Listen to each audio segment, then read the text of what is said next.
Thank you all. I should open by saying I do have some visual aids, but as our friend Vint Cerf says, power corrupts and PowerPoint corrupts absolutely. And you should feel free to jump in, interrupt, and otherwise make trouble, even as what I have to say is unfolding on the screen. I've been thinking a lot about civic technologies, and I'll define that in a second. But I'm thinking about it especially in terms of the sorts of things that are central to Singularity University.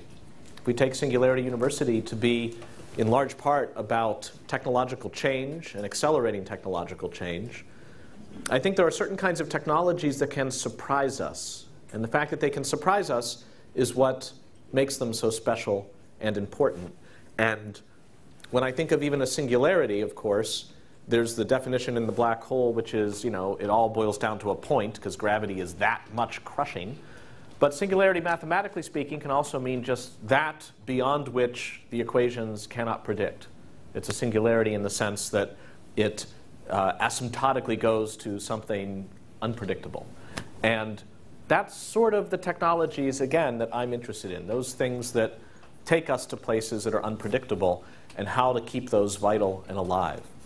So with that, let me think a little bit about what civic technologies mean. When I say civic technologies, I don't mean technologies that are good for e-government. So it's not like, voting machines, yay.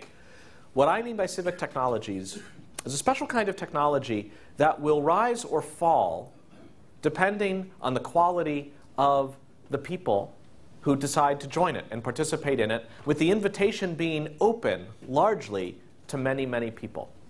And not many technologies are that civic.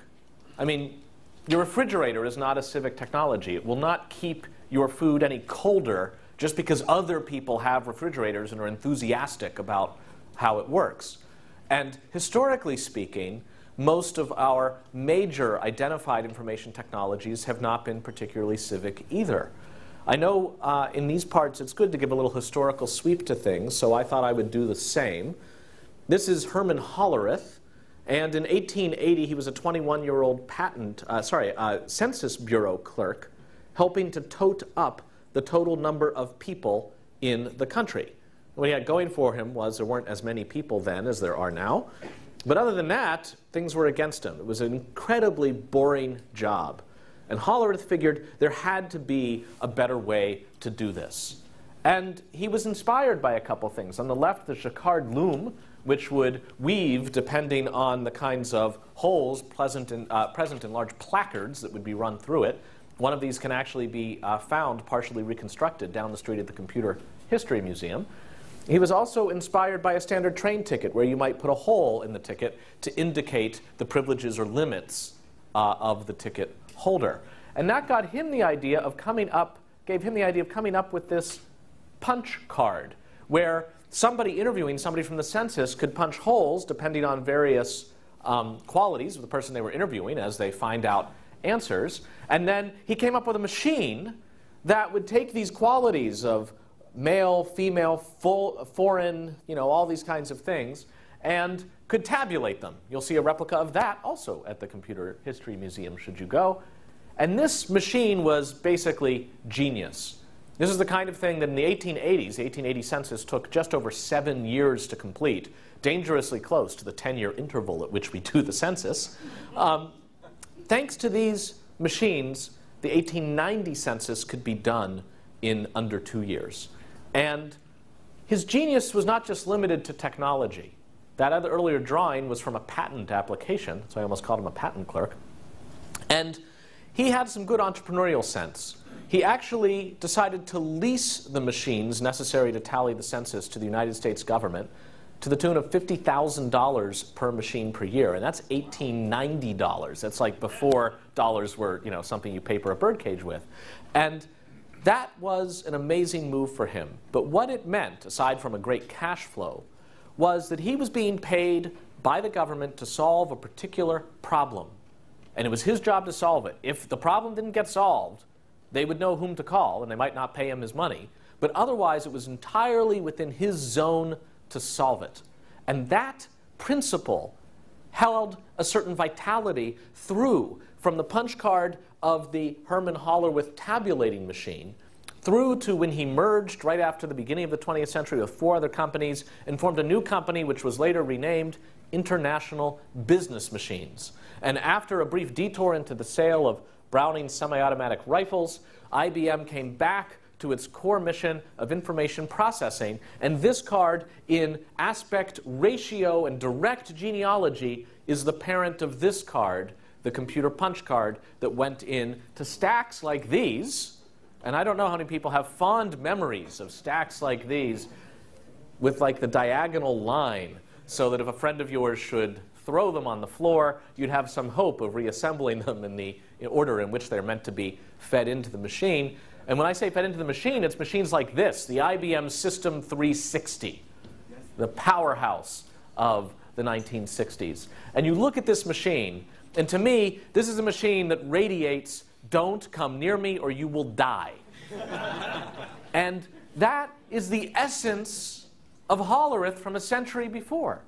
It's saying information technology ought to be managed by experts.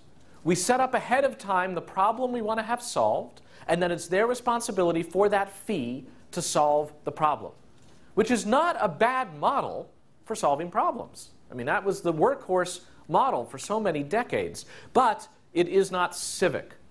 While you could reconfigure the IBM System 360 to do any number of tasks, you, in that case, would have to be somebody wearing a lab coat and associated with the company, in IBM, in the basement of some other company who's the actual client, getting paid to do that. Which meant that there wasn't a whole lot of whimsical programming invited by outsiders on an IBM System 360, because you would never get near it.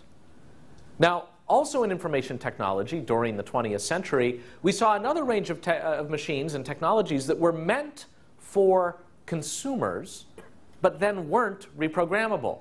So I think of things like the Frieden Flexowriter. If you remember a Flexowriter, you are definitely a senior information analyst. They looked something like this in their first incarnations during World War II, like a regular Royal typewriter, except you'd feed in tape along the side. And as you typed on the screen, on the keyboard here, it would appear on the paper here, but also make indentations on tape. And then you could feed the tape back through the Flexowriter, and like a player piano, it would type whatever was on the tape. It actually turns out it's far easier to do mail merge with cut and paste on a Flexowriter than it is with Microsoft Word. So, yes, extremely useful device. The kind of device that genealogically was the parent of devices like this. This is a Flexowriter from the 60s, starting to become like the smart typewriters you may remember in offices in the 1980s, where they'd have that one glowing line in the middle. Or maybe you had a Brother smart word processor in the 1990s. And this is meant for consumer use. When you turn it on, here's the main menu. Where do you want to go today? We have so much. There's word processing, spreadsheet, address book, etc., etc. But there's nothing called other. What you see when you turn on something like this, the Brother Smart Word Processor, it's the same the day you decide to get rid of it as the day you got it from the factory. And in that sense, not a generative civic technology either. This is basically a refrigerator for your words. So, okay, that's how it was looking in the information technology object kind of space. I feel like we had a similar trajectory going for us in the networking space. Some of you may remember back in the days from the 80s and early 90s, you might have been a subscriber to one of these services, CompuServe, Prodigy, America Online, or MCI Mail. CompuServe was actually based on modified DEC10s. That's why you had an octal user ID. Like, I'm 76703, 3022. It's like, that's user-friendly. But even with something like CompuServe or Prodigy or America Online, these were self-contained networks. You could communicate with other subscribers of that service. You'd pay by the hour, and not a lot of people able to program new stuff on those mainframes. What you saw when you plugged in and got the main menu of one of these services were what the managers of the services thought you wanted to see. They wanted it to be attractive to you, but there wasn't going to be any surprises. There is no kind of singularity towards which this technology was going. So a wrench was thrown into both the trajectories of endpoint devices, like Brother Smart Word processors, and networks, like CompuServe and AOL, by some surprising out-of-left-field civic technologies that really weren't necessarily meant for mainstream consumers in the early days, but somehow ended up in everybody's hands. So in the network space, that would include the Internet. Here are three of the founders of the Internet, John Postel, Steve Crocker, and Vint Cerf, classmates at the same high school in suburban Los Angeles in the 1960s. I know, it's like we had a French club, they had a let's build a global network club. It's like, pretty good. And they're pictured here for the 25th anniversary retrospective of the Internet, a Newsweek photo that took absolute hours to stage. And it's worth kind of taking apart. It's kind of like a Last Supper sort of tableau. And you learn a lot of things. First, that they're goofballs. Like, these are not, they're serious people, but they are playful people. And I'm not sure that IBM would be described in its heyday as a playful place, right? That's not IBM. The people at Brother doing smart word processors, like, I'm not sure their office pranks were legion. It was just kind of a company. Here you have a certain kind of quirkiness that is a point of pride of the Internet community that makes them no less serious, but certainly gives you a sense of their ethos and also helps you to understand how people of this sort could generate a technology that would be described in its sister technologies later as the patent that never was. Herman Hollerith raced to patent the tabulating machine. These guys built something with no business plan, which is a rather weird thing to utter in the halls of Silicon Valley, right? They had no business plan. They had no CEO. These guys get together in an organization called the Internet Engineering Task Force with no president. Their motto, should they have one, is we reject kings, presidents, and voting. We believe in rough consensus and running code. Like, that's weird, right? It's very strange how it's going about. And that kind of ethos of playfulness, so playful, by the way, that their network doesn't work. It goes from ear to ear and then mouth to mouth and then ear to ear. I've been assured by Vint that this is a inside joke and like we're in on it rather than that the framers of the Internet don't know how to string tin cans together. But yes, sir? I'm unclear. What's weird about that ethos? What's weird about it is that it is an outlier ethos to the kind of technology that is the lab coat kind of technology. And that when you build a technology, you really do infuse your values into it one way or the other. And the values they infused by being playful and goofy and not necessarily focusing on how to monetize it had a huge impact on the network that resulted, which is why you could have so many competing networks. And in the standard model of market competition, it's like if there's some better way to build the network, great, one of these guys is going to figure it out. That's how competition works. And yet, they basically all had the same crap and then competed on price. That was basically how that worked. Here is where you get the one that is different from all the others. And there's certain ways in which you can identify it as different. So here you have MIT connecting to a network through BBN, and then it goes through, showing this idea of piggybacking. That so long as you can reach anybody already on the network, you're as good as on the network yourself. And all we need to do is design the protocols so that we burden BBN as little as possible with the fact that MIT is connecting on. You have no desire to measure even the most basic things that you would need to measure if you were trying to build a network and make money with it. What are the classic things on CompuServe or Prodigy or AOL? What's the very first thing you see as soon as the modem is done connecting? What do you see next? Say again? Login. Login, the prompt. Right, who are you? You must authenticate before you can come into the service. Why? Because they need to know where to send the bill.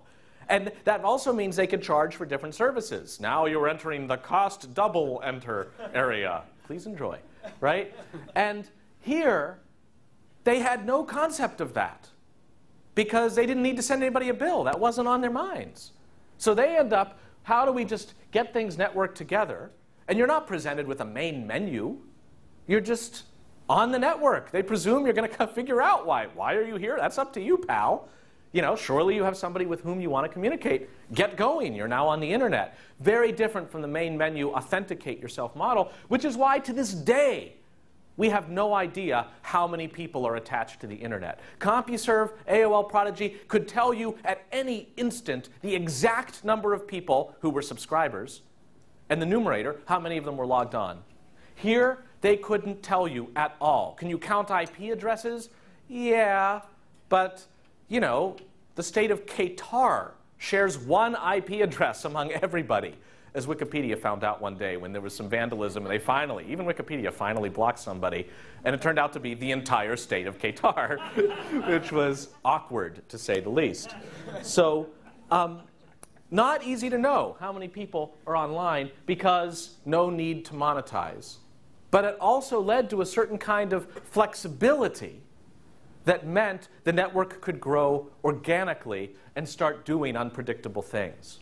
Now, I think in your materials in the network and technology session, you were treated to a little diagram of the 7-layer cake. It didn't look as appealing as the serving suggestion on a Duncan Hines box, but it was basically, here's the network layer, and all the way at the top, there's applications. This is another way of looking at that layer cake by making it an hourglass. No more appealing either, if you wanted to eat it. But the reason it's an hourglass is because the design they had was to make an internet that could work on any medium. It would be medium agnostic. We don't care. As long as you're bringing hardware to the party that eventually can speak internet protocol, it's not up to us to figure out what that hardware will be. Which is pretty amazing for the framers of internet protocol not to want to worry about the hardware. Somebody else will come up with that. And then up here it's broad because they're not caring what you do with it. Again, they're pairing 2 people up or multiple people up. You guys can figure out how you want to communicate with each other. Is it World Wide Web? Great, Tim Berners-Lee, go invent the web. You know, good luck with that. But it outcompeted Gopher and Weiss and all these other things that we no longer have heard of, because there's a space where you can come up with a new application and there's nobody to whom you submit it to get it approved. It's as good as on the non-existent main menu as any other application there, and you just publicize it, and you see how many people join along. The only narrow part here is this, and oddly, IP here does not stand for intellectual property. It stands for Internet Protocol, and this is the glue that keeps the ends of the hourglass together. And that glue basically functions, with some license taken, as a crowd surfing kind of mosh pit, so that you end up, as a packet, getting passed around from one node to another, and eventually getting there, as if I wanted to get this laser pointer to the back of the room. If I want to get it back the CompuServe way, it's basically like FedEx. We pay somebody to take the laser pointer back. I know who they are. They know who I am. They take the money. They take the laser pointer. If the laser pointer doesn't get to where it's going, it's registered. We complain to them, et cetera, et cetera. Totally rational way to move stuff around. The internet way to do it is to say, we are the change we've been waiting for. We're ready to lead, however you want to say it. Pass the pointer, pass it back, and eventually, like this, it gets to where it's going. Yes, sir? So does a mosh pit also deal with congestion by dropping packets? Does a mosh pit deal with congestion by dropping packets? It certainly can get to be too crowded, and that's what leads networking, both in a mosh pit and in internet networking, to be called best efforts routing. It's like, we're not promising that you're going anywhere. It's like send it and pray, or every packet an adventure. And yeah, that's like sometimes there's packet loss in a mosh pit, which is just try again. Like, you know, you can't complain to anybody. So in a way, yeah, the metaphor holds. Now, this is kind of a crazy way to do things. I really think it's counterintuitive, which is why you didn't see anybody else doing it, except for these experimentalists funded and operate under a very different ethos.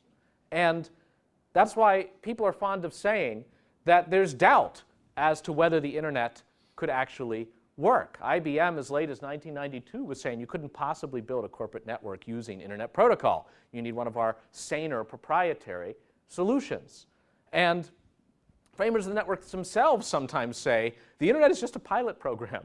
Like, the jury's still out. So far, so good, but you know, ask us in a year. We'll see if the internet actually works. And that's why they say their mascot, if they had one, would be the bumblebee. Because the fur to wingspan ratio of the bumblebee is said to be far too large for the bee to be able to fly, and yet, somehow, wonderfully, the bee flies. And, turns out thanks to massive government subsidies, we finally figured out how bees fly. They flap their wings very quickly. Yes. Who would have thought? So what we end up seeing then in the 1980s is a sense among the technologically advanced network people in the consumer space. It's just like, who's going to win this horse race? Maybe it's the source. And then suddenly they start to get displaced by a whole set of services and projects tied together by internet that starts to get its own momentum going from unpredictable corners, started often by non-incumbents, right? Started from who knows where, with variable profit and profit models, each able to be accessed by anybody on the network. That's a civic technology, and one that takes us to surprising places that are very difficult to calculate ahead of time. Sometimes not great places, just ask any intellectual property content holder of the Hollywood variety.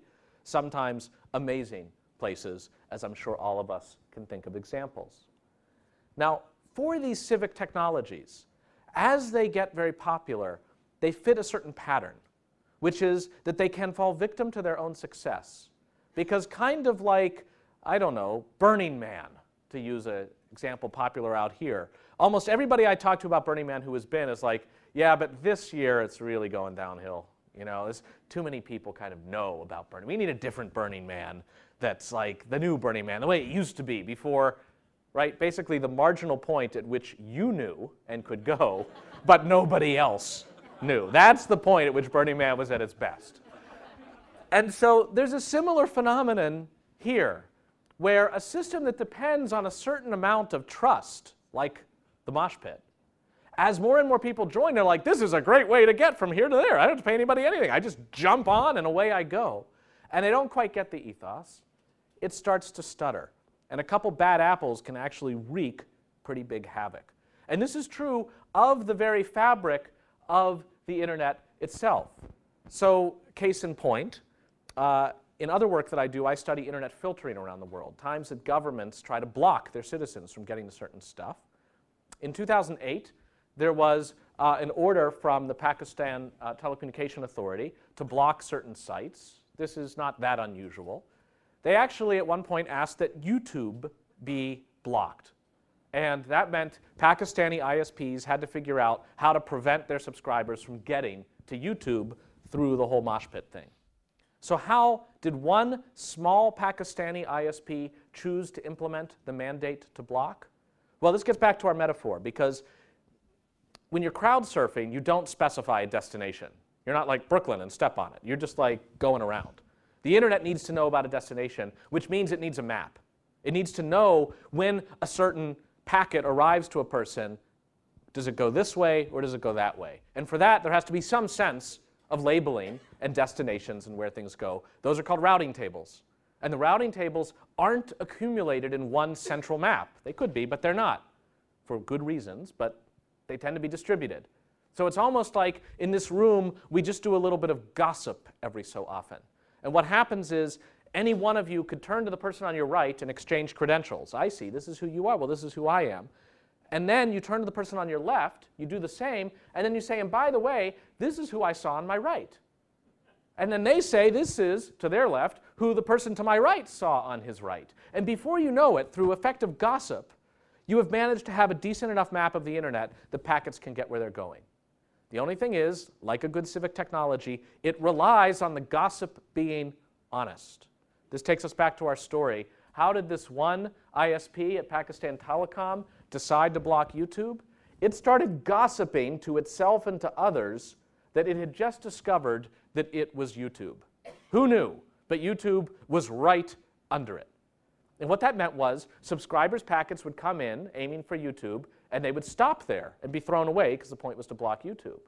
But then, within moments, what happened was that, so this is the beginning moment. Now here's the next moment. Just within 2 minutes, through gossip, more and more ISPs were starting to relay their traffic for YouTube through this Pakistani ISP, which was, again, throwing it all away. And you end up then here with basically around the world, if you wanted to get to YouTube, you're sitting at NASA Ames wanting to get to YouTube, your packets were going to Pakistan and they weren't coming back. Now that's weird, right? So how is it that within just a couple hours, everything is fixed? Well, here's how it didn't happen. There was nothing in particular that YouTube or Google, the most popular website in the world, owned by the most powerful company in the world, could do about the block. So how did it happen? Well, you end up with NANOG, the North American Network Operators Group, unincorporated, no president. It's like a message board for people who like non-proportional fonts. And they exchange messages with each other. They're like, oh, looks like YouTube's down, and this is a case of IP hijacking. It's, not YouTube engineers doing something stupid, etc. And some of the NANOGers, who aren't limited to North America, work at mid-level as mid-level employees at ISPs. And they're exchanging best practices. I'm like, this seems to be a problem. Here's how you can manually reconfigure your router so that it ignores the bad, spurious data. Here's where the real YouTube is. And through comparing notes, they get it back up and running. It's a civic technology that had evolved a civic defense system. So metaphorically speaking, it's like if your house catches on fire, the bad news is there's no fire department and you don't have a hose. The good news is that neighbors and strangers come by with their own hoses and water, put out your fire, and leave. And you're like, to whom do I write the check? Like, no, nothing. It's fine. I'm trying to think, like, what's the right metaphor for that kind of help? And I don't know. It's kind of strange, right? Like, how much can we rely on this to keep our core civic technologies afloat? But once you start seeing this pattern, you can see it in lots of places. So Wikipedia, I mean, it's the hackneyed example of people coming together in a civic way to try to produce something larger than themselves. But I think it's too easily thought of as just an enterprise that runs almost anarchically, where just random edits are made and eventually the right ones win for most of the articles. And there you go. But in fact, there are people who are defending it as it got popular, as it became the top hit on Google for Name Your Subject. It's the kind of thing for which, if you're a spammer, why wouldn't you change every Wikipedia entry to an ad for your Rolex watch? I mean, you're already the spammer that's responsible for 90% of the world's email being spam. Like, it's not conscience that's going to stop you from going after Wikipedia. And the answer is they are trying their best 24/7 to turn every page on Wikipedia into an ad for a Rolex watch. What stops them? What stops them are people who just don't like that, and they hang out often on the administrator's notice board, itself a wiki page that anybody can edit to bring a problem to the attention of others. So here's a typical day's catch on the administrator's notice board. Let's see, we have, tendentious editing by user Andy VFill, and user trilemma, what happened, Anon attacking me for reverting, my favorite, a long story. And as these problems get loaded in, more people are there dealing with the problems and attacking them than there are problems arising. And it's that kind of, to date my own cultural references, it's like the Lucille Ball show episode where they're at the candy factory and they're working on the assembly line, they're just hoping to keep up. It's like if at any point there's more problems than there are problem solvers, things start to get squirrely. I can't help but think that if there were a particularly popular Star Trek convention sometime, drawing a huge critical mass of Wikipedians away from their basement warrens, Wikipedia would stand defenseless. And within 45 minutes, it would be toast. So, very unusual civic defense system solving some of the problems of a civic technology that arise once it has become popular. All right, so let's talk about one more piece of the puzzle here, which is the personal computer. Personal computer, in my view, starts in left field every bit as far out as the internet from the consumer mainstream, both in intention of its framers and in its noticeability. So this is a 21-year-old Steve Jobs introducing the Apple II personal computer at the West Coast Computer Fair in December 1977. For the first time in a convenient single-molded plastic case, you had a machine that you could buy for under $1,000. You could take it home. You could plug it into a television set. And what's the first thing you see once you've powered up your Apple II? Blinking cursor. Blinking cursor. This is kind of like the reprogrammability and inscrutability of the IBM System 360 paired up with accessibility of the Friden Flexowriter. You exactly don't get the login prompt. It's like, okay, where do you want to go today? But it's also like he assumes you'd have some idea of what you wanted to do. And if you were the kind of hobbyist he had in mind to buy it, then yeah, 10, print hello, 20, go to 10. Hilarity ensues. Like, this thing is great. Marge, come take a look. Like, whatever. But it also meant that if you had particularly good programming talent, you could write software and then share it or sell it to anybody else that had an Apple II, and Apple had nothing to say about it. They're like, great, glad to see you guys getting together. So that's why, within 2 years of the introduction of the Apple II, Bob Frankston and Dan Bricklin invent VisiCalc, the first digital spreadsheet ever. And businesses around the world are like, OMG. Apple IIs are flying off the shelves. And it turns out Apple has no idea why. They have to commission market research to figure out why their box got so popular. Completely different from the IBM way of market research and responding to needs, and then we design something, we see how it works kind of thing. That's a generative civic technology intended for many more modest things than it ended up being used for. And that's why this basic architecture that we all know ended up in the years less Apple II and more Microsoft. Here, I don't know, what vintage would we put this? What year would people say this is?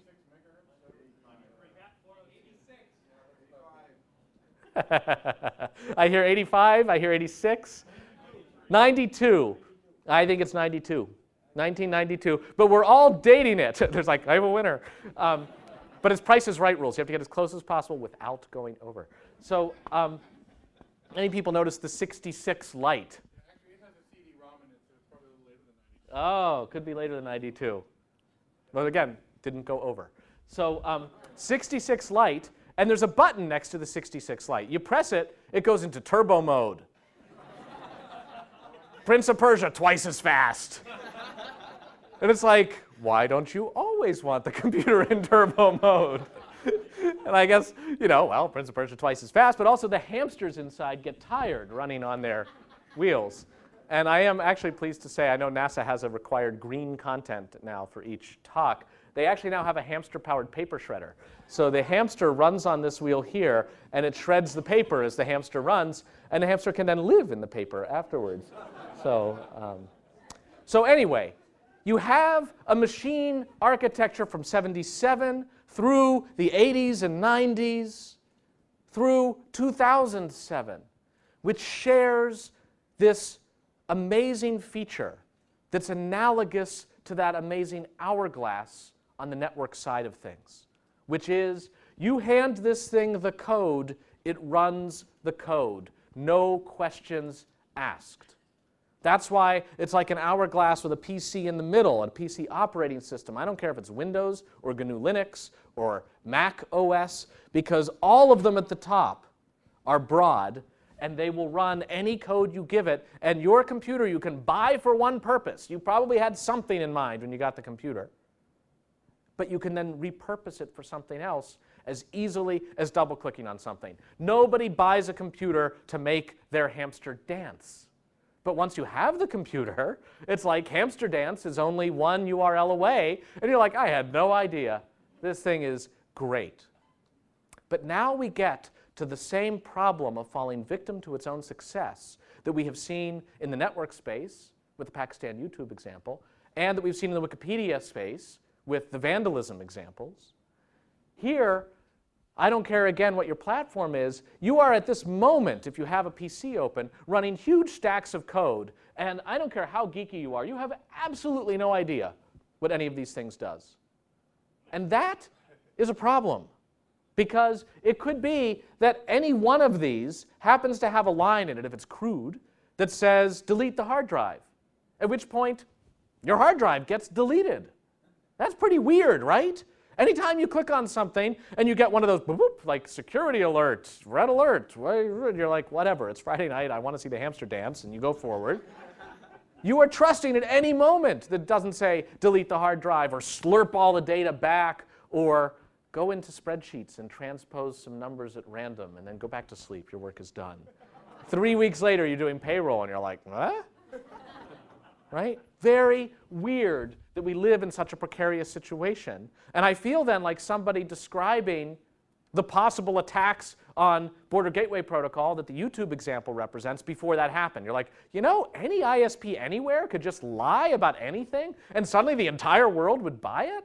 That's weird, right? And until it happens, people aren't so sure. But this is exactly the state we're in acceleratingly popular general purpose civic technologies. So I see articles like this, unpatched Windows PCs, if you just plug it into the wall, 4 minutes later, it has been compromised. Like you're still trying to figure out how to get the patches loaded in. It's too late. Your men are already dead, Sergeant. Here's an article from Network World in late 2007 talking about the storm worm and how it's fighting back against researchers that seek to destroy it. It launches denial of service attacks against them, shutting down their internet access for days. As you try to investigate Storm, it knows and it punishes. It fights back. They're afraid. I've never seen this before. And you're like, am I reading Network World or a discarded script to 24? Like, this is weird, right? And our defenses against it are slight, to say the least. This is a wonderful and timeless email sent to Harvard Law School faculty and staff about an insurgence of fraudulent emails at the law school, for which, if you click on the wrong email at the wrong time, that's it. Your entire computer is compromised. So we have a list of things you need to know before you so much as dare to read an email. My favorite warning of which is this: be weary of emails that have misspellings, poor grammar, or odd characters. They are a red flag for fraud. I wrote back, I was like, I think I got one. They sent me to Oxford for 3 years. So the fundamental problem is best expressed by this: the Cap'n Crunch bosun's whistle. Prize in a box of Cap'n Crunch cereal in the early 1970s. After you've sugared up your kid, why not have her run around the house with a whistle? It's like perfect partners. But now, it turns out that if you cover up one of the two holes of the bosun's whistle and blow, it emits a tone at 2600 hertz, exactly the tone used by AT&T, the monopoly telephone provider network in the US at the time, to indicate an idle line. Pick up the phone, dial a long-distance number, blow the whistle, free long-distance telephone calling. Yeah, right, like power to us. Take that, AT&T. It's weird, right? Boxes of Cap'n Crunch cereal flying off the shelves. General Mills is like, what? Yeah, new third-party application for our cereal. Who knew? But now, AT&T could fix that because AT&T's network was not meant to be civic. They were supposed to have a FedEx-style network. They just had poor security on it.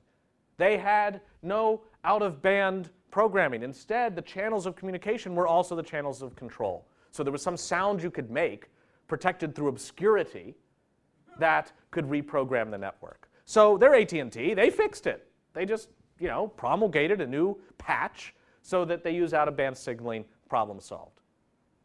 The internet is at exactly this phase. The same channels that carry our emails and our tweets and our music are also the channels that carry executable code, whether for the network itself or for our reprogrammable endpoints. And we wouldn't want it any other way. It's meant to be a civic technology. If you tried to have a computer that couldn't be reprogrammed at all from afar, it wouldn't be a computer anymore.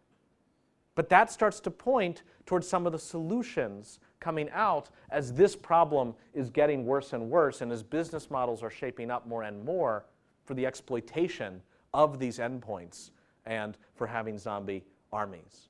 Now, some of this was seen as recently or as early as 2003, in which Richard Clarke drafted the National Strategy to Secure Cyberspace, an incredibly thick document, the first half of which was, we're in big trouble, the second half of which was, I don't know what to do about it.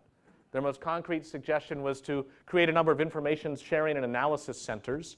Here's the one for IT. They've got this like very complicated analysis center. I think that's either Steve Case or Jack Bauer. And, you know, at some point they're like, the internet's down, what do we do? It's like, we should tell people, we can't, the internet's down. Like, this episode brought to you by Procter & Gamble. It's like really short episode. So you start to see other ideas getting floated around. I had a colleague who's not very much into IT, but I think is very prescient. He said, you know, we license our hairdressers. Before somebody can come near your hair and wash it, they need to be licensed by the state. And we don't feel that we live in like Soviet Russia. It's like, you know, we're still free. That's just a consumer protection thing. So if we're willing to license hairdressers, why shouldn't we license coders whose behavior could far more impact the safety of the world than one bad perm? And I was like, like that's an awful idea. But I was like, why is that an awful idea? I know that's an awful idea. But you start to realize that we're actually moving towards just this kind of world if we don't solve the underlying security problem arising from the civic technology. Yes, sir? Look in the bottom left-hand corner of the licensing, you'll know why it's a bad idea. Jeb Bush governor. We need licensors we can trust. And who will license the licensors? As Homer Simpson says, I don't know, Coast Guard? It's like, that's not satisfying as an answer. Yes.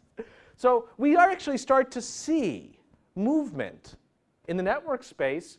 The International Telecommunications Union, whose logo I think rivals that of NASA in its kind of retro approach, originally founded in the late 19th century, the time of Herman Hollerith, to regulate the provision of telegraphy and cryptology over that. Pay no attention to the disaster occurring outside.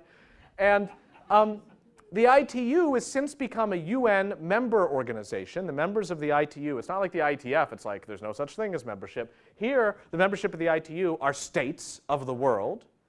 And their original job in the network space that might be the most public-facing is they assigned international prefix dialing codes. So it's the ITU through its democratic processes that decided the United States would be 1, and Ecuador would be 593, and that Motorola would be a country, thanks to Iridium. So they have a very formal structure, and they've come up with something called the Focus Group on Next Generation Networks, also known as the FGIDGIN. And they are putting together an alternative to this bug-ridden, worrisome internet. Here's their initial chart of the next generation network. It may not be as elegant as an hourglass, but it's got so many more features. All the measurements that CompuServe and Prodigy had that the internet lacked make a return here. There's media resource control function, et cetera, all so that a given piece of data can know whether it wants to be moved. It's like, I want to send it, you want to receive it, but it does not want to budge, and the network should respect that. For copyright reasons, for classified data reasons, you name it, privacy reasons. That's what the next generation network is about to be, because it will identify senders and receivers, and then we know who the bad apples are. And I love how there's this little brown box here called Internet. It plugs into the internet over here, nothing to see. This is the next generation network. And on the computing side of things, we see a similar evolution, I believe, away from this architecture that has given us so much, but that also is now so problematic from the 30 years after which it was founded. We see a movement, for example, of the PC towards what I would call information appliances that are internet aware. Remember, the internet is ecumenical. It'll take anything that plugs in and speaks IP. So your TiVo can plug in and start speaking IP. And even though your TiVo might have GNU Linux inside screaming to get out, your remote for the TiVo is a remote. And that's basically how you operate the TiVo. Very, very, very few people have figured out how to hack their TiVos. And I gotta say, it voids the warranty. So it's like a dangerous thing to do.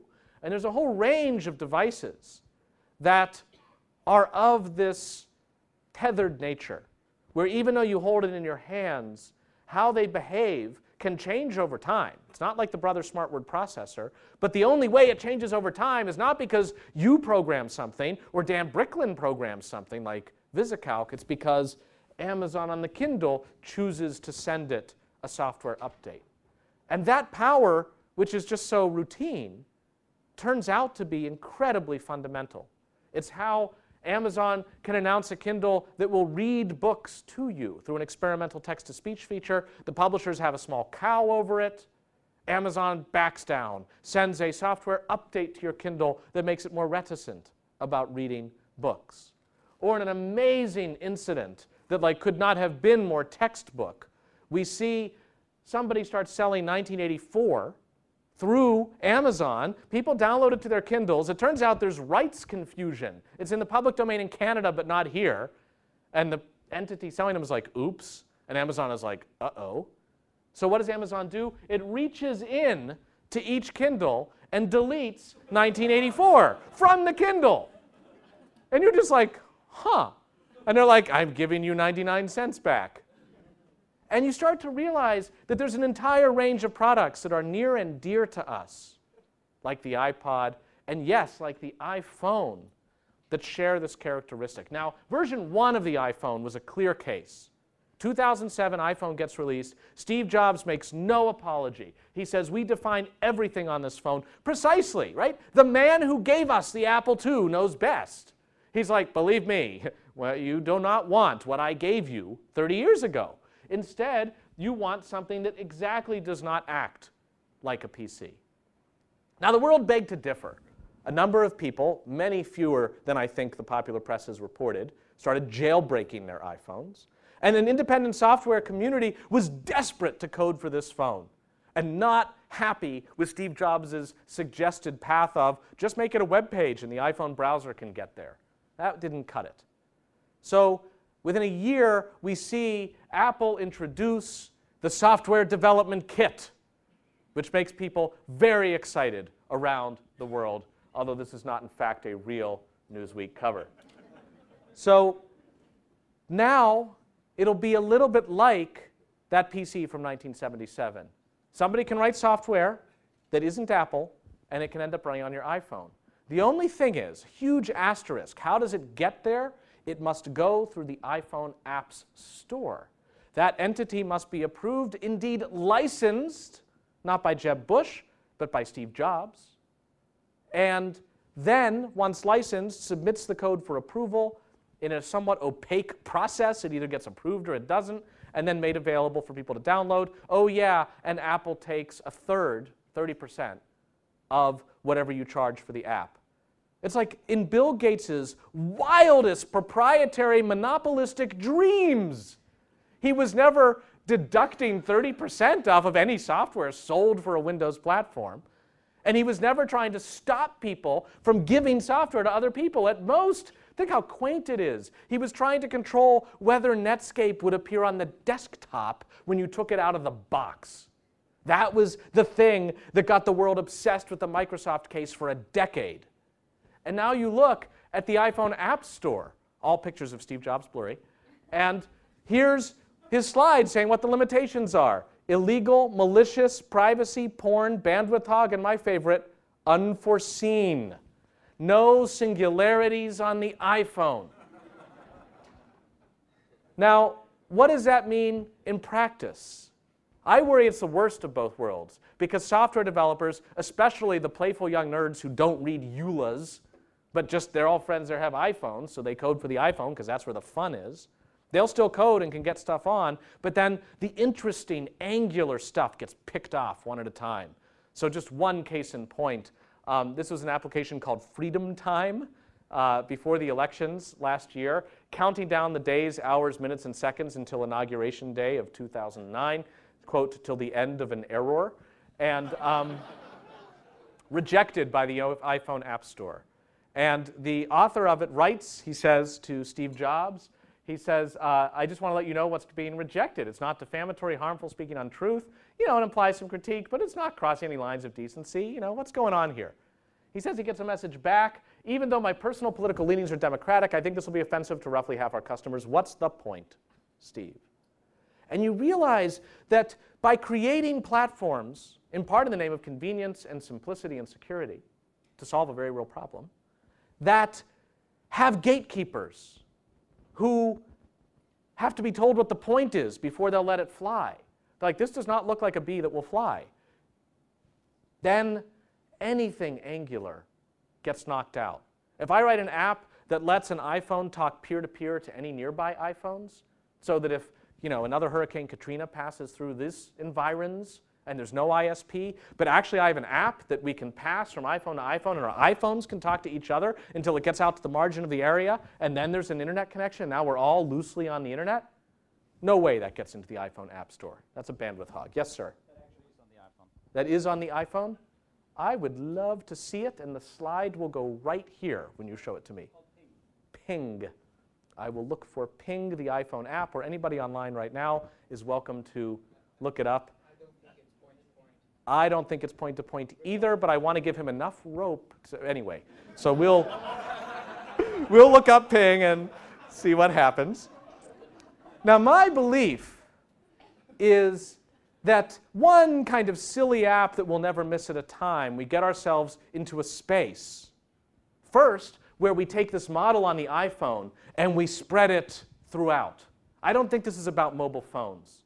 This is about stability. And at some point, we're going to realize, why are our computers so utterly unreliable and resource intensive to maintain? If I could have a computer like a refrigerator or like an iPhone, of course I'll take one. And suddenly, the default is grandma no longer has the descendant of the Apple II on her lap. And that's a problem, because now you can't give grandma Skype very easily and say, just press the button, grandma, and then we can talk for free, because she doesn't have the infrastructure through which to do it. And this is not just our endpoint devices. I mean, this is a question of where code will run and who will get to control it. And there's a lot of excitement about cloud computing. Maybe if you just give me a browser, fine, my code will be in the cloud. But the places in the cloud where stuff is happening are places like Facebook apps.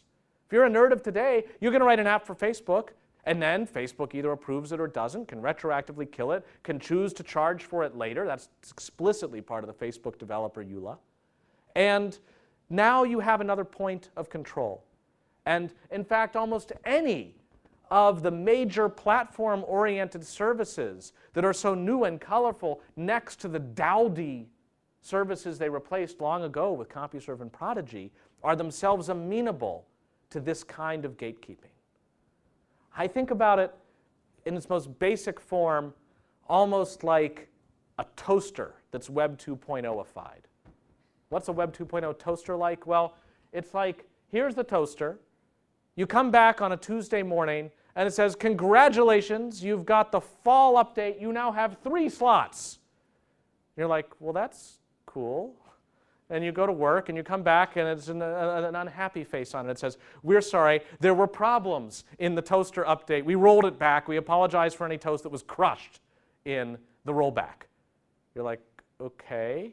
And a week later, you come down, and it's making orange juice.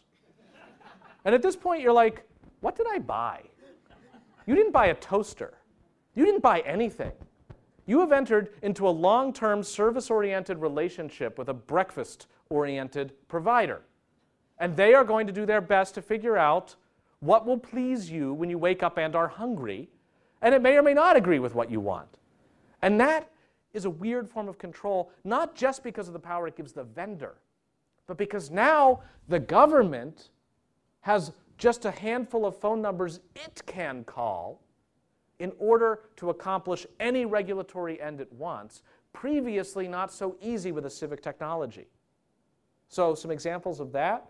I don't know how many people are familiar with TiVo. Probably a lot of people have TiVo, digital video recorders or something similar. EchoStar made a counterpart DVR. It's the dish system, but it has DVR functionality. TiVo, in the meantime, gets sued by Gemstar for patent infringement. After many years, TiVo wins, at which point the hunted becomes the hunter. TiVo immediately turns around and sues EchoStar for patent infringement. They sue them in Texas, Beaumont, Texas. Motto, plaintiffs always win. TiVo wins. EchoStar loses. Owes TiVo approximately $95 million in damages for patent infringement. So far, just a normal run-of-the-mill case, nothing to see here, folks. But The TiVo lawyers are very smart. They ask for something more, and they get it. They get an injunction from the judge ordering EchoStar within 30 days to disable the DVR functionality in all but 192,708 units of these infringing EchoStar DVRs. In other words, congratulations, you've received the fall litigation update. You now have a brick. That's what the judge was ordering EchoStar to do. Bonus question to figure out why some arbitrary small number of them would be spared. Here's the answer. I actually had to call the lawyers and get them to tell me under the Chatham House rule. And the actual answer is that part of the damages were for lost sales of TiVo DVRs, sales that didn't happen because EchoStar was there as a competitor in the market despite infringing the patent. At that point, when EchoStar has paid, they've bought those VTRs from TiVo. Like now TiVo has earned money. So to fry them would be double dipping. So those EchoStar DVRs should be saved as if they were TiVos. How do you decide which ones to save? My idea, essay contest. Why not? Why I should have my DVR spared. But this is a remedy that from a legal point of view is unremarkable. Of course you can ask that the infringing objects be destroyed. It's like a warehouse full of knockoffs, burn them. But it's totally new. Because before, if you bought a mousetrap and it was infringing some patent, maybe the maker of the mousetrap goes down with a $90 million judgment, but the patent police don't kick in your door saying, do you have any mice traps? And you're like, I don't know. So example number 2. Some people may have OnStar bundled with their General Motors or other vehicle. Some Volkswagens have this as well. It has GPS functionality, turn-by-turn navigation, a little rearview mirror with a button in it. You press the button and a little voice comes over the speakers. Hi, how can we help? There's even an emergency button. You just speak into the rearview mirror. You say, help, help, I've fallen and I can't get up. And this lady, this is the actual lady, will send help. Okay, nice feature. FBI gloms onto this feature. And it sends the administrative paperwork over to a company that offers OnStar-like services. And it says, there is a car containing people of interest to the FBI. We want you to send a firmware update to that car's system, simply turning on the microphone in the rearview mirror. And at all times, anything said in the cabin of the car gets fed automatically to the FBI. The company, as you might guess, had a small litter of kittens and then did it because they could. They then turned around and filed suit against the US government saying that this exceeded the authority of the FBI under the Wiretap Act. They did so anonymously for obvious business reasons, leading to the wonderfully captioned case, The Company versus the United States of America. I am not making this up. The company loses in the district court in an opinion under seal. It goes on appeal to the Ninth Circuit. We have no idea what will happen is the motto of the Ninth Circuit. And the company wins on the thinnest of reeds. The opinion says that the company wins because the so-called minimization requirements of the Wiretap Act are not met because the way the FBI asked for the system to be programmed, it goes to the FBI at all times. If the people in the car actually fall and can't get up and ask for help, it goes to the FBI, which presumably will not come and help. So that's a problem. If you can make it so it goes to the FBI at all times when you ask for help at conferences in the lady, perfectly legal under the law of the Ninth Circuit. How often is this happening? We don't know. We don't have the right to know. No member of Congress has asked for data. We don't know. We just know this one case that got through because the company got worried. And it's not just OnStar, you start to realize. You start to realize that within this room are a bunch of devices that are reprogrammable at a distance by their vendor in a privileged way for which your cell phone mic could be turned on remotely, not when you're in a call, just as an ambient microphone. And you suddenly realize that through our consumer preferences, we have built a surveillance-capable state with just a few orders that would have otherwise taken years to build. Now, I don't want to bring up 1984 again. It's like hackneyed. There's a Godwin's law for using 1984 to describe a privacy invasion. The best I can say here is it doesn't really apply because in 1984, there was a screen in the house and you knew what it was for. You could go in the corner and whisper. Here, it's a little more subtle and worrisome. So it shows to me the flip side of civic technologies. It shows that when there are technologies that can move ahead or change drastically without having that barometer of public adoption and acceptance that is the hallmark of a civic technology, you can have changes affected in society that don't have the safety valve of the public saying, enough, we won't take this anymore.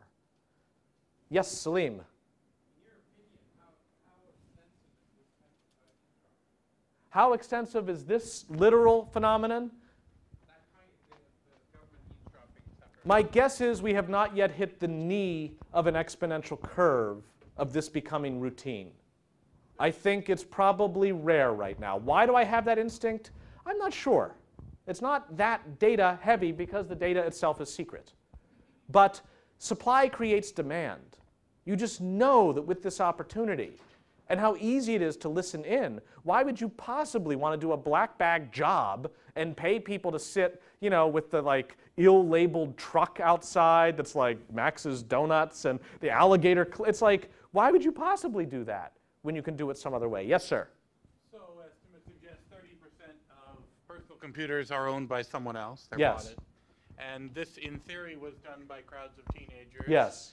In Ukraine. What if and the Britain. teenagers happen to be working for a state? Well, isn't it hard to believe that some state intelligence agency hasn't thought of that? Well, we have some examples, and in certain footnotes, I've put the examples we have in chapter 5 of the book from which this was drawn. The FBI had a program called Magic Lantern, which was basically run-of-the-mill malware managed to be put on the machine through hook or by crook, for which then the FBI would have pwned the machine instead of the teenager. The interesting thing is they went to Symantec and asked Symantec not to allow the Symantec antiviral engine to notice Magic Lantern. And last I knew, Symantec had said they would do so. I don't know if you have a thought on or an update on yes, which is interesting because actually the Russian antivirus maker Kaspersky explicitly said that they would and will detect various government eavesdropping. And it's true that you can always trust the Russians. Sorry, I had to say that. But it's like I might want to run like 8 different antiviral things at the same time, except then they start fighting with each other. They're like, Symantec is trying to access the internet. You better stop that.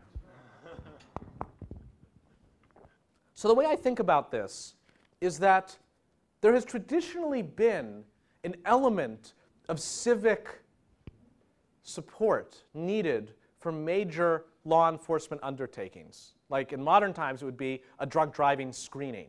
They start pulling over tons of cars on the 101 to do a screening. One of the reasons that is said to be constitutional, even if they're pulling you over without any probable cause, it's just part of a dragnet to test for drunken drivers, is that if they go too far, the public will throw out the sheriff.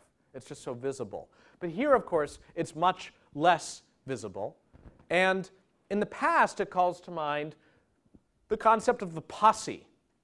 Before law enforcement became so specialized, became so removed from the people with whom and for whom it was enforcing the law, you would have, if you needed to do a major enforcement, the sheriff would gather together a posse, right? We've seen High Noon. We know how this works. You call able-bodied lads to come together to enforce the law. And this actually became very significant because in the late 19th century, an accommodation was reached among political elites between North and South having to do with the return of fugitive slaves. And the North said, we will return fugitive slaves to the South. That's part of keeping the Union together. It turns out that this law, in practice, was dead letter because the Northerners, when assembled for the posse to go find and return somebody, was like, I'm sorry, I have to shampoo my cat. Like the posses just didn't materialize. And that's because there was a civic dimension to such an intrusive law in order for it to be into effect. And it was, in fact, that civic dimension that saved us from the immediate effects of the law rather than the rule of law itself, because the rule of law is what gave us the Dred Scott decision. So to me, the question is, how can we deal with the very real problems occasioned by civic technologies in the mainstream that have not yet organized a civic defense system without turning to architectures that seem appealing at first glance, but that are so closed and controllable by a concentrated set of parties that it amounts to the license to code that many of us may have instinctively worried about, and that unduly allow for government regulation. That's what I'm concerned about. And maybe, you tell me, Salim, I can offer a few thoughts on that, or we could open it up to discussion right now. I know we're kind of running late generally today. What's your pleasure? Let's hear some thoughts. A little bit more? Yeah. Okay. So one thought I've had is that we ought to try to cultivate civic defense configurations for those technologies that have yet to attain them. So that includes two organizations of which I'm a part, both nonprofits, StopBadware.org and the OpenNet Initiative. The first, which is tasked with dealing with the malware problem in a way that isn't just the Patriot missile battery, shoot them down of Kaspersky and Symantec and everyone else. And second is the OpenNet Initiative, whose purpose is to track what previously has been unmeasurable because the internet was not built with measurement in it, to show internet blockages around the world of the sort that I mentioned when talking about the Pakistan example. And for each, what I aspire to is a simple dashboard on your screen where you can devote some of your general purpose PC's cycles and bandwidth to working on each of these problems, and a little bit of your own knowledge if you've got any, and then in exchange, you will be given a readout that bears on these problems. So we've created a project called Herdict, as in verdict of the herd, worst name ever for a project. Particularly bad because we chose as our icon the sheep. And sheep come in flocks. But we couldn't bring ourselves to call it Flockdict. So at least it's not that. So if you have ideas for names, we're all ears. So this is the PC herdometer, where your PC relays its vital signs back anonymously to other members of the herd. So you actually get a sense for the health of the overall network, meaning the health of the stuff attached to it.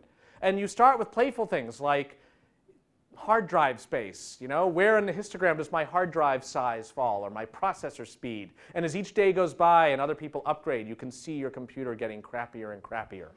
You know, that kind of thing. And eventually you can start to say, I'm about to double click on the dancing hamster. Do I want to do this? And you can ask a simple question of the herd. How many self-identified experts in the herd click on the dancing hamster versus the rest of us? And very quickly you'll see that some software that many people click on, the experts steer away from. And that gives you news you can use of the sort of like a two-wheel drive, four-wheel drive switch in your car. You need to know a little bit to work it, but it's not rocket science. And the same thing for filtering. I did some of the first studies of internet filtering in 2002 in a systematic fashion, and was interested in finding ways to basically crowdsource that, which has given rise to a project called Herdict Web, where in Herdict Web, as you're surfing around, if you can't get somewhere, you can push a button and say, I can't get there from here, what's going on?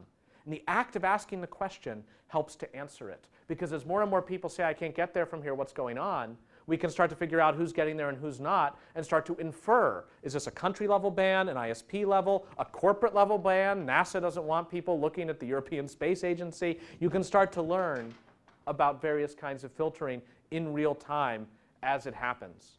This system went live in February. It now exists not just in English, but in Chinese and Arabic. We have Farsi coming online shortly, and soon to have Russian.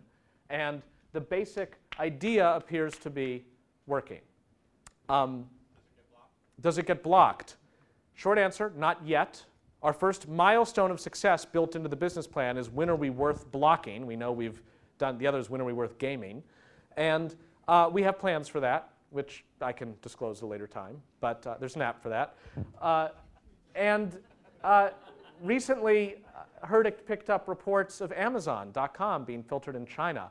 And the Wall Street Journal picked it up and went to Amazon. Amazon said, everything's fine. I don't know what they're talking about. They came back to us, and our project manager, without talking to me, was like, we stand behind our anonymous crowdsourced reports. I was like, we do? And before I could like retract it, it turns out Amazon was being blocked in China, and Amazon didn't know it. And then they came around and were like, yeah, we're being blocked in China. And so especially as we have these debates about network neutrality and other things, I'm hoping we're bringing on the tools that, like the civic defense systems of Wikipedia, of Nanog, are starting to show how we can, without needing to be rocket scientists ourselves, start to have some knowledge about things. Yes, Salim? Assuming you've chatted with Ethan Zuckerberg at Global Voices. Ethan Zuckerman is a fellow of the Berkman Center, Yes. where Global Voices was hatched. Okay. So yes, we've been talking to him. So a woman named Casey Kinzer in early this year did a weird project called Tweenbots. She took cardboard robots, put a smiley face on them, put a Radio Shack simple motor in them that made them just drive forward at a slow but constant rate, and then put a flag on them with a desired destination in the first person. Please help me, I would like to get to X. Then she released them on the streets of New York City. Now, I don't know, my hypothesis might be that people would call DHS. Like, this is weird, right? Instead, people helped get the robots to where they were going. Here is one robot released in the northeast corner of Washington Square Park. After the intervention of over 40 people, it got to its destination in the southwest corner. In Boston, she'd be in jail. There was that. Well, that experiment was done at Logan Airport, a big no-no. But yes. Yes, exactly. Yes, Star Simpson is the MIT student that ran a more ill-fated test project. Now, I don't know, we can draw a number of things from this. Certainly, if somebody went to commercial with this, it's tweenbots.com, and it's like, you're just supposed to help stuff get out of its way, but you don't get a cut. That might not work so well. Although people do Yelp, so go figure. But you see other phenomena taking place, like crowd surfing, couch surfing. And my guess is in the heart of Silicon Valley, right? How many couch surfers or people who know of couch surfing here? Right? A number of people. Almost everywhere else, you would never get over 50% of the people knowing about it. This is a civic technology that has all the features of a bee that should not fly. Right? Dan Hoffer is like, I've got it at last, a service that will pair up people who want to sleep on a stranger's couch for free with strangers far away who would like someone they don't know to sleep on their couch for free. It's like, damn, why didn't I think of that, right? And yet, couch surfing starts to take off. And it's pretty incredible. Now, it will face its own civic defense moment as criminals find out about it and use couch surfing to steal stuff or worse. And there'll be some moment where there'll be that couch surfing killer. You know it. Fox will report it. How couch surfing deals with this is exactly the generative civic pattern that I've been talking about for all these technologies, and they know it. They're working on nanogs and other reputation-based systems not to compromise the decentralized nature of it, but to try to make it reliable. And as I think about just how popular this is so far, it's exactly that kind of unexpected singularity that itself is riding on top of a network for whom you didn't have to persuade Steve Jobs, what's the point? So there was a time in the 50s, the time of the Flexowriter, that like it was perfectly sensible to hitchhike. Like you could actually hitchhike, and it was like, that's fine. Given the age dispersion in the room, how many people have hitchhiked before? Right, a lot of people. How many people have hitchhiked within the past 5 years? Burning Man does not count. Burning Man is outside the space-time continuum. But right, that's weird, right? What is it that turned this bucolic, if bored scene into this? And I mean, partly it was popular culture, but it's also just a few incidents and a few bad apples, and then it's like, we're all going to CompuServe, don't leave the door open on your way out. And yet, I then take hope. I see in Craigslist, there's like a rideshare board. And you're like, there's a rideshare board? Like, isn't this hitchhiking? And you're like, no, no, no, you know, criminals don't plan ahead. They're not on the internet. No, wait a minute. What? It's been reframed. It's rideshare. And until there is a Craigslist rideshare killer and accompanying movie with Rutger Hauer's son, no problem. That's the hope that civic technologies can keep springing up, even as we like them for a while, but then abandon them very worried. In North Korea, the radios by law must be programmed so that they can receive only 3 stations. Like, that's it. The Kim Jong-il Reflection Hour, the Kim Il-sung Party Hour, and Rhythm and Blues. Like, that's all you can listen to. Your radio cannot get any other frequencies by law. So they actually have this project in South Korea to take radios that are of the standard variety and solar powered and float them across the DMZ so that the people in North Korea have some hope of a technology that is not utterly tethered to the desires of a vendor or the government that controls it. My hope is that as we see the value, the amazing success of the civic technologies among us, and see our own signals inviting our participation, that we will rise to that call and spend a few cycles or bits or moments trying to help keep that human fabric together so that we don't have to trust others to police it for us. Thank you very much.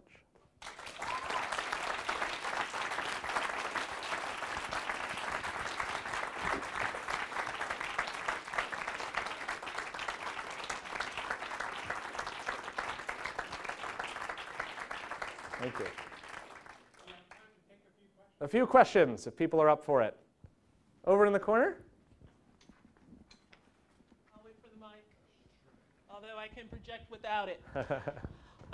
You touched on this very briefly, but I'm wondering if you can go into a little bit more detail regarding the civic support needed for these civic technologies and what happens when the supporters, the enthusiastic fans and users, want to turn a generative technology into a locked garden. I think it's worrisome. I think it's a natural instinct. It's kind of the there goes the neighborhood view that they revel in their insularity and don't see a need for the rest of the public to join them for the ride.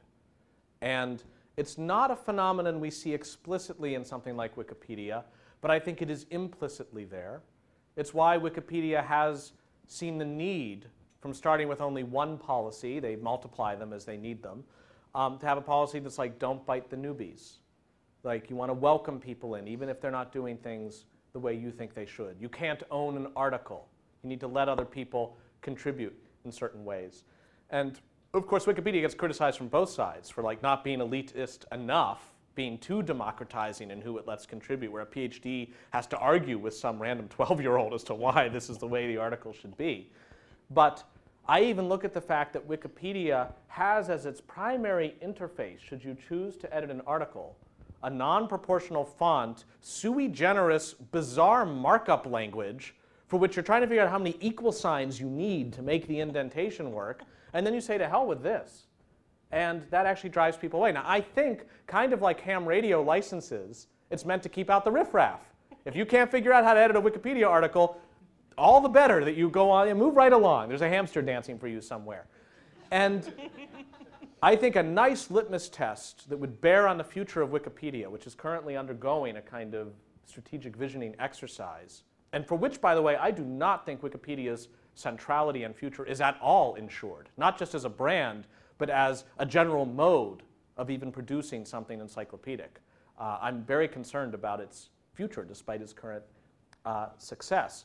And I think one of the biggest tests will be, it's out there for anybody to do, write an API on top of the Wikipedia bizarre non-WYSIWYG front end that makes it so you can call up a Wikipedia article and edit it as if you are sitting inside Microsoft Word, and then click send, and it makes the change. At that point, you would have a step function change in the number of potential contributors, and I think a number of Wikipedians would be queasy about that, thinking they can only absorb so many tourists at a time. They don't want Hong Kong to annex China. They want China to annex Hong Kong, to utterly mix my metaphors in one paragraph. The other big test would be, I believe that in our dysfunctional and boring and bored schools, where kids are basically warehoused for days at a time, twiddling their thumbs and learning their ABCs, the act of learning how to contribute to something like Wikipedia, how to justify your beliefs to others, even if the others aren't that rational, how to band together and form factions within and around an article so that you can actually get something done, and how to not trust everything you see, all of these skills I think are vital to future generations. And it's why Wikipedia ought to be utterly central to many of the exercises kids are asked to do. And I believe the opposite also to be beneficial, that those kids flowing into Wikipedia are a sort of labor force that can keep it going and keep it going in the spirit of not having money change hands. That might be a way of preventing it even from, at some point, raising the drawbridge. So that's one example carried through of your overall statement that yes, sometimes these generative communities like to stay off in the corner, and if they see themselves getting too successful, they will change their name, they will all abandon it for something else because they just think it's for them. And it's also, by the way, why many of the nerds that I talk to about the security piece of this, the cybersecurity piece, are disproportionately unconcerned. And I genuinely believe it's because I've got a shotgun, I can protect my own house, digitally speaking. If they're too clueless, they don't know what to click on, maybe they should get an iPhone. And I believe that is systemically a very short-sighted point of view. Peter. Jonathan. So let's have some fun. 10 years, 20 years down the line. Yeah. We're spending this week here talking about artificial intelligence, robotics, human-machine interface, reprogramming human genomes. Take this down the path where we've got society reprogramming human thought and human genomics. And what have you thought along those lines? Well, I think it raises structurally the question of, do we want all technologies to be civic, the way I've been defining it? Or if it's a spectrum, are some technologies better being less or more civic than others in broad categories? And of course, how we would define those categories would be interesting too. Do I want, and as you can tell, this presentation was very rah-rah civic technologies while trying to be sober about the dangers. But I think about, do I want to have a maximally generative and civic chemistry set available in our K through 12 institutions or to the public at large, that anybody can brew up a bomb? And it's just like, well, you know, we'll just have to come up with a way to deal with bad apples. It's like, I don't feel as confident in the zone of chemistry that I want a civic technology where anybody can innovate instantly. We used to be able to do that in the 70s and 80s. Yes. Do whatever you wanted. That's true, but in the 70s and 80s, it had its own insularity of the homogeneity of the community that would bother to do that.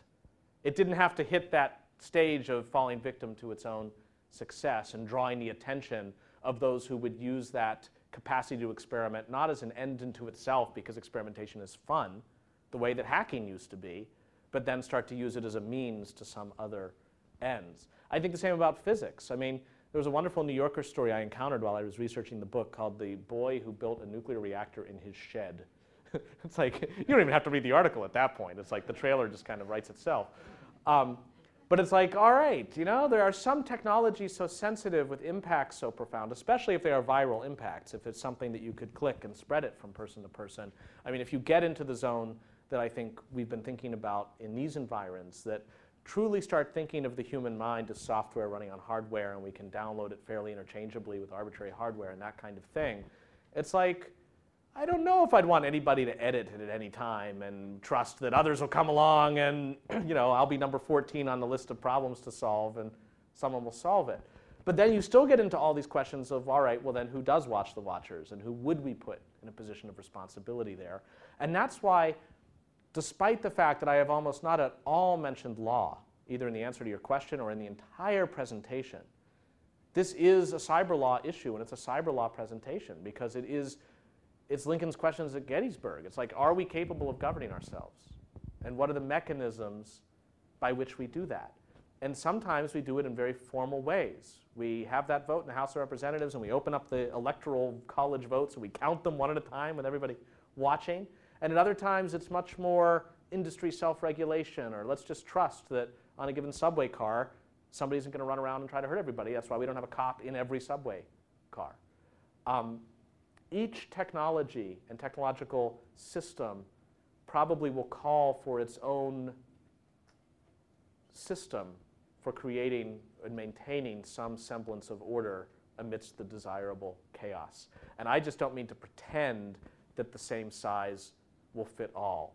And as we start to think about the human mind as the software, I start getting much more nervous about a civic technology alone, and would start instead thinking about what forms of civic checks can there be on more formalized control systems, or formalized control systems as a check on the civic system.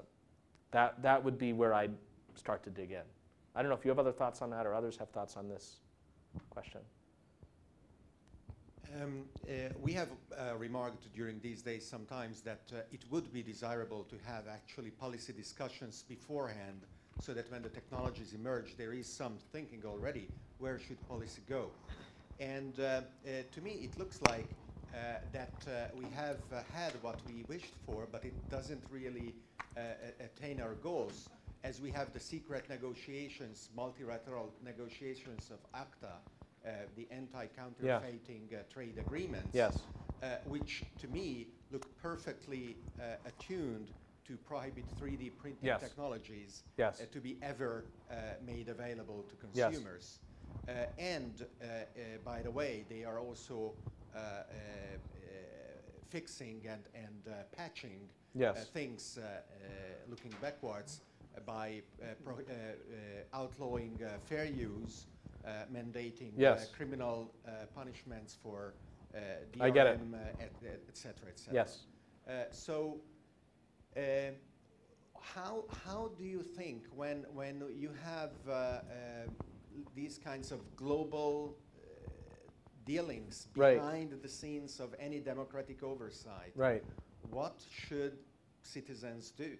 Well, there's the easy answer with something like this ACTA example of, you enforce more transparency. You ask why this is a secret negotiation. You say, fine, have your secret negotiation, but don't expect when something emerges from it that it just gets rubber stamped. It would have to go through some process. I mean, this is how democracy is supposed to work, and it's why it's probably no surprise that a major colleague of mine in the cyber law space has decided to repudiate most of cyber law and move into corruption, and democratic systems is his next area of study because of the tight relationship that you're noticing too. But what I figure is that that's not as much a story for our purposes about the dangers of government regulation as it is pointing out that once interests are established, cash flows are happening, and things are less likely to surprise us. We think we know what the alternate futures hold. That's when you start to see public choice issues and gaming of systems, and the interests all just start writing checks to get what they think will be the winning configuration for them. That then pulls it back to Peter's question, because I think so many of these technologies are still deemed by most people as remote enough that you don't yet have everybody around the table looking for his or her piece of the pie. And if the communities that coalesce around getting these technologies off the ground and trying to think about their uses and how open or generative they'll be and what limits there should be, kind of as problems arise, but within a fairly constrained community that has its own set of ethics, that can start to set the pattern and the stage that others will have to rail against later. That's my way of trying to solve the problem of so many of these technologies basically have two phases from a regulatory standpoint. The first is too early to tell. You don't want to regulate yet. Let the thing breathe a little bit. And then the next stage is too late to do anything about it. It's like, well, now it's understood how it's going to be. You can't possibly upend copyright at this late stage or upend the structure of the internet at this late stage. And that's why I'm aware that some of the processes out there, of which the next generation network that I showed you the slide of is just one. Stanford has a clean slate project. AAAS and MIT are doing a let's rethink it from ground up. And it's just so hard to do that self-consciously because you know how this ends. And so it has such a different feel from the early design days of the internet, the way the documents and the participants portray it, because precisely we know the stakes. So the fact now that we don't exactly know the stakes, we just have this sense that this could be big, I think puts extra responsibility on the people bringing it about, who believe enough in it to be turned out in a room like this to talk about these new technologies, to be thinking through the policy and ethical implications, because better that the enthusiasts kind of sort out some stuff early than waiting for the regulators to come in later and do it. Yes? The biotech community took a crack at this in the mid-'70s at the Asilomar conference. What do you think about that approach? We now have a hybrid of self-regulation and government. Well, my sense is it could certainly be worse, right? Like, I'm not sure the world would be better off had that process not happened. I don't know your view on if you think somehow there's innovation that hasn't taken place that should have taken place because people have been too fearful of what's inside Pandora's box. What's your sense of that? Certainly the stem cell problem was somewhat unrelated to the concerns that those people had. Yes. Asilomar, that was sort of religion related. Yes. But I think that the Asilomar folks really basically got it right. Yes. The innovation has been quite substantial. Yes. And has not been severely hampered. Yes. By their original guidelines. Yes. And I think, too, then, we're looking at a process that did not emphasize utter concern about stakeholder representation. It did not formalize every category of stakeholder that must be at the table, and then either a noisy consensus-oriented process where it gets watered down so much that you got nothing at the end, or a vote. Oh, we eked it out by one vote because that guy went out to get pizza, so like we win. Right.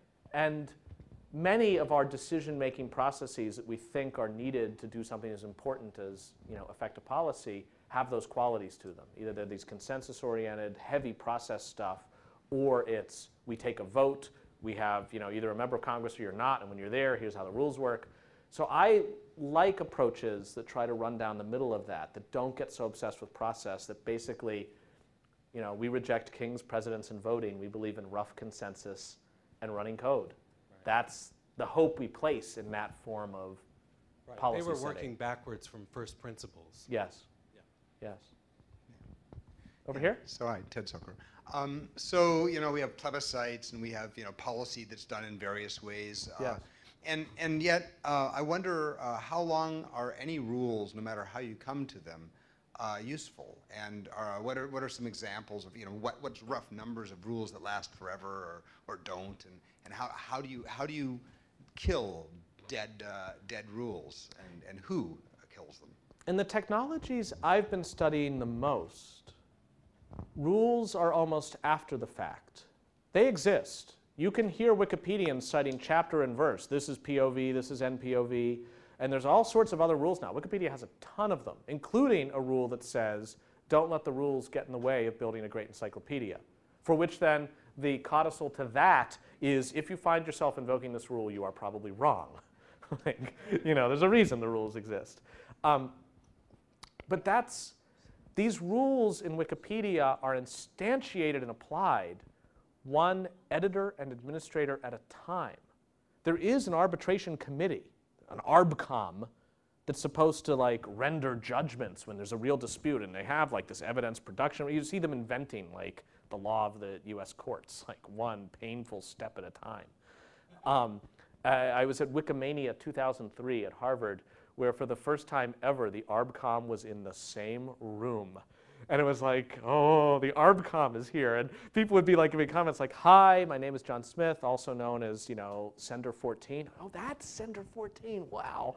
And it's, it's amazing to see them recognizing each other. But all this is a long way of saying, even when the ARBCOM renders a judgment, there are so few judgments they make in a year, and there's millions of controversies. And even once they make the judgment, it has to get enforced. And it doesn't magically. There's not US or Wikipedia marshals enforcing it. It's just there are editors who believe in the system. And then even if they were against that outcome of the rule, but they lost through the consensus process, they will then enforce it. One of my favorite examples is Star Wars Kid. Some of you may be familiar with Star Wars Kid. He's the guy that took a golf ball retriever and filmed himself with a handy cam, swinging it around in an extremely embarrassing way, and then didn't erase the tape and gave it back to his school from whom he had borrowed the cam, and his friends found it, put it on the internet. It's one of the most popular viral videos ever. Not happy kid. At no point did he embrace this. He did not go on Letterman. He hasn't made a Subway ad, blah, blah, blah. And the Wikipedia article about it, there is one of course, doesn't name him. And on the discussion page that is attached to every single article, this is where you talk about the article if you're one of the editors or just curious, has a huge debate over whether to name him, because the mainstream media named him. You could Google him pretty quickly. And it's like, this is a fact, Wikipedia is about facts, we put the name in. And other people were like, no, I don't think you should put the name in. It's like not material to knowing about the phenomenon, and his parents have specifically said he doesn't like it, and blah, blah, blah. It goes back and forth, and as you read it, you get persuaded back and forth, and eventually they decide no name. And to this day, there is not his name in that article. That's like just Wikipedia's stance on it. And the people who were against it, who wanted his name there, abide by it. So all of this is a long way of saying it's less about the essence of the rule, the way a lawyer would smith it to get the right words in sequence, the right exceptions, followed by the comma, that then get litigated in a court that discusses whether the comma is where it should be and all that kind of stuff. And it's more about apprenticing to the values of the space. And by the end, you believe enough of the values that stuff gets done, and enough of the meta values that where you conflict on the values, you have a way of resolving the problems. And the losers don't feel screwed. They feel like they lost. But okay, they'll win next time. Until the culture changes, which is why it gets back to the question about there goes the neighborhood. It's why Wikipedians want to titrate the arrivals, because if Stephen Colbert sends a bunch of them, it's like these people are not wanting to apprentice to Wikipedia. They're wanting to edit an article about an elephant. Get out. And I don't think this is just Wikipedia. I think many of these phenomena, including the Internet Protocol community, there are rules. You know, one of the worst things somebody can say to somebody else in Internet Protocol land is, that is not RFC compliant. You know, RFC 1591 clearly says that this is how it gets done, and that does not match the RFC. But it's like much more a way of doing things and a spirit to which you apprentice and you absorb, which is just also like you think of the rules of politeness. And, you know, I don't mean to say chivalry so much as just the ways in which you interact with people in a seminar environment, on the street, that are shared enough that you feel okay when you walk down the street. You feel like you're helping someone else. And those are rules worth cultivating, not in the lawyerly sense, but in the sense of shared values that get revisited all the time and that must evolve. You know, Segway comes about, you need to evolve your rules. Does it go on the sidewalk? Does it go on the street? Answer, unfortunately, appears to be none of the above. No Segways. But in a way, maybe that's why it's one of the things that contributed to Segway not really catching on the way its inventor had hoped. It's that there wasn't the community use case, the thing that would get it going in a way that made it feel like it fit in the community. So what you're saying, sorry, what you're saying really is it all works because we're more of a pack animal than we are a predator as a race. Although when I hear pack, I finish with lemmings. And it's knowing when to let something slide so that not everything becomes a fight, but also knowing when to stand up and say, wait a minute, so that you don't see the pack get pushed or turn and end up in a direction or a place that it really is not wanting to be. So it's a weird, when I think of pack, I want to think of a group for which you feel identity with the group. Doesn't mean you always listen to the group. It doesn't mean you run in sequence. But it means that if the group is hurt, you feel wounded too, which is why you might pick up litter in your own local park, because it's your park. It's the community's park, but you'll just pick up the litter and, you know, fine. You'll unvandalize the page, because when Wikipedia gets vandalized, you get vandalized. And that's also what I think makes Wikipedians harder to buy off. There's a website called subvertandprofit.com. Anybody seen this website? Subvertandprofit.com allows you to buy digs at $2 a dig. $1 goes to Subvert and Profit. The other buck goes to a random digger who otherwise just digs as he or she always would and occasionally gets the secret message that says, go click on this uninteresting article and we give you $1. And they get the $1. And I think it's in a way because diggers don't necessarily, it's not like that's your identity. If a digger had to list 20 things about him or herself, dig would not be on the list. If a Wikipedian had to list 20 things about himself, Wikipedia could be there. So that's the sense of pack. But I worry about the other baggage that comes with our normal conception of pack. So You know, Wikipedia is interesting, but one of the things that most concerns me about your insight is the fact that more and more things have microphones. And it's not just your cell phone and your computer, though I do want to note that I can't take my battery out of my iPhone. Other than pulling the battery out of an application, it does concern me that people say, assume my refrigerator, my clothes, everything I'll be able to interact with. Everything will have OnStar. Exactly. Right. So talk about removing your privacy. Not to be a 1984 freak, but how do we counter the Big Brother getting into our business? Well, the Big Brother stuff, it has at least one element of easier rather than harder to it, which is that we kind of know the template. Like Richard Nixon has done us a favor. We know how this works. And it still may mean they have more tanks than we do, or the law doesn't come to help when it should. But we basically do have decades of experience in building a society that is sensitive to civil liberties. It gets tested sorely again and again. The price of freedom is eternal vigilance, et cetera, et cetera. But we know how to make the rule of law more or less function. We know when it is not functioning, and we can call it out, so long as we've got sufficient transparency. And it's like we have freedom of information laws. So there are governments that are aware and that are imbued with characteristics that are designed to restrain those very governments. It's why the OnStar case raises, to my eye, Fourth Amendment issues. And I believe, in fact, was wrongly decided by the Ninth Circuit.